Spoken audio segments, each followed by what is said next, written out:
And if we want to transition right now, enter Brandin Cooks. And this is a guy that I think is going to be a legit. He's a number one receiver. Don't get it twisted. I know last year with the Texans, like it's really hard to overlook what he did there because it was just so poor. But he missed what 6 or 7 games last season with them, and and every team that he goes to, the first year with that team, he throws up 1,000 yards. He's good for it. He can win versus one-on-one coverage, and he's a smaller dude. He ranks top 10 in terms of 50-50 balls won. Yeah, So he's pretty impressive with that. when you said that they're throwing corner fades to him in the end zone, there's a reason why, because he's good at it. So I really like Brandin Cooks. We talked about this, in earlier episodes that I think he's a better value than CeeDee Lamb, and I think it's going to show this year that they're gonna have.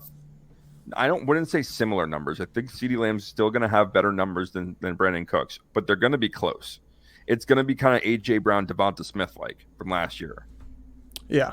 Which, by the way, we'll get when we get to them. You'll see that was still like a 300-yard difference and a 4-touchdown difference. Right. So, but it made them both viable options. Right. In fantasy. Exactly. But you're going to get Brandin Cooks 6 rounds later. Yeah, I mean, he's going 94th overall, 41st wide receiver right now. Yes, he only played 13 games last year in Houston, and in those games, he still had a 12.3 yards per reception. And about he was a yard shy of 700 on 57 catches. So we know he's good. He's a down the field guy. He's shifty, and he's a guy that when he does, his yards per target is always above like 7.5. I mean, not as good as it back was when he was at the Rams and his last year with New Orleans when they were just flying him downfield. But that's because Houston could have passed the ball and they didn't have time to pass the ball. They didn't have time to get him downfield. So take that with a grain of salt. I just think, to me, I agree. If you can rely on a number 2 guy here, and it used to be Schultz, and we'll get to the tight end here in a minute. But I think Cooks is going to be the best wide receiver 2 they've had there in quite some time.